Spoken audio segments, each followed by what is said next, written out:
My name is Alex Marshall. I am a respiratory therapy graduate of the class of 2022 from Ashtabula. I grew up here, I never moved. So when I started college classes, I was still in high school. I was in the CCP program. So my senior year, I really only took maybe 1 or 2 classes at my actual high school. I took the rest here. So I got some of the Ken core out of the way. And then when I graduated high school, I knew I was going to immediately come to Ken Ashtabula. And I originally started in information technology, where I wanted to kind of work with computers and see what I could do. I kind of like the puzzle of, diagnosing a problem and stuff like that. And then I kind of switched from information technology to kind of form it with criminology. And I knew that there's this cybersecurity thing that is kind of a growing career. And I wanted to kind of explore that more. So I did criminology for a little bit while taking my information technology classes. Throughout the courses of that time, I had almost complete my associate's degree in information technology, and I was working on the kind of dual major of criminology. And when I was exploring different things, I just kind of knew that it wasn't my passion to work with computers. I wanted to work with people more. I felt like I was very personable, and I could thrive in those situations. So I didn't know if I wanted to do something in the medical field. That was kind of my first. I kind of looked that way. I knew nursing was huge through Ashtabula, and I didn't really know what respiratory therapy was at the time. After I started the first couple classes, it was, I knew I started to really feel comfortable, and I met with the teachers, and at the beginning it was just the one teacher, and then when I got to meet some of the more advanced teachers later in the program, I just knew that they cared, and I really knew that this is what I wanted to do. I wanted to work with people. Definitely there was a light bulb moment. I feel like I'm in or I'm out. Really the more invasive part of it, when you intubate a patient and they're on a breathing machine, and you have to kind of manage this machine. When you're learning about it, it seems very straightforward. And it was a very scary thought that I was going to be involved in managing someone's breathing pattern, So once that got more complex and I kind of figured out that I'm starting to really understand this, I wanted to work in the ICU and I wanted to run these ventilators. When that started clicking, I'm like, this is what I want to do. I want to work in the critical care. I've had a lot of good experiences with a lot of different professors, and because I have switched from IT to criminology to respiratory, and I think each and every one of them have had a different way of teaching, and I think that's important. I think not every student is going to learn one way. Some have been really good lecturers. Some have been really good hands-on, giving you good assignments to help you learn the material.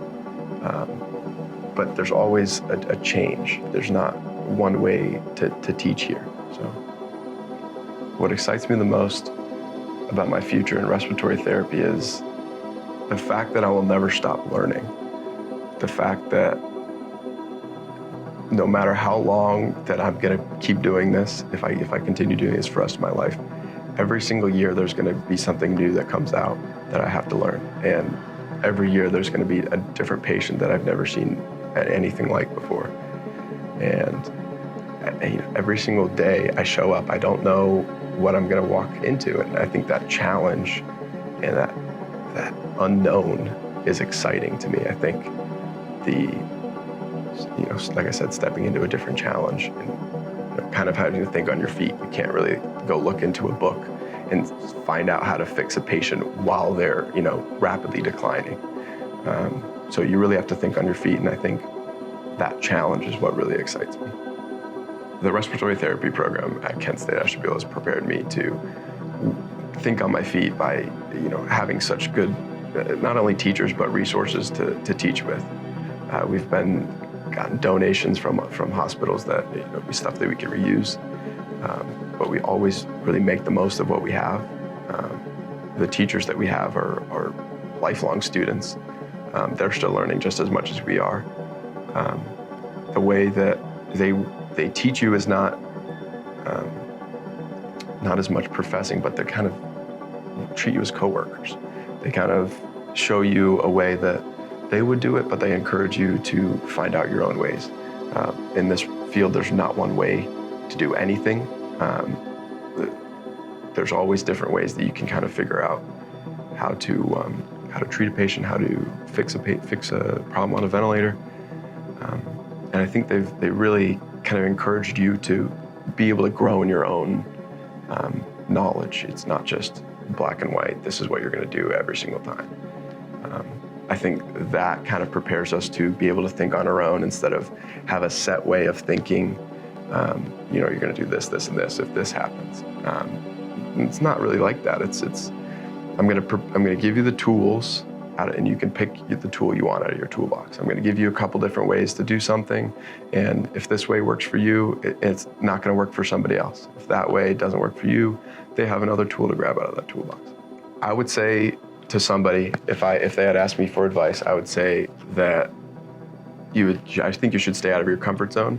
Even though, so I was really close to completing my degree in one thing, I knew that it wasn't going to be my passion. And yes, it could have been easy for me to do those 4 or 5 classes and get my degree and start working in a job that I would start my career in. But even though I would be making money at that time, would I really be happy doing what I was doing? And I've always been an advocate for finding what you want to do, even if it's not going to make you the most money. I think showing up to work happy every day means a lot more than you know, making a lot of money and hating your life every day. Set yourself up for success. I think if you start somewhere, you don't always have to finish on that same path. I think there's paths, there's forks in the road, and you will have to choose what path you want to go on. And if you know one path is too rough or whatever, stay resilient, try to get through it. If it's not for you, head on another way. You know, there's always going to be options and opportunities in your life as long as you set yourself up for those. You know, there's a saying: one door shuts, another door opens. As soon as that door shuts, don't be afraid to walk into that other door. You don't know what you're going to find.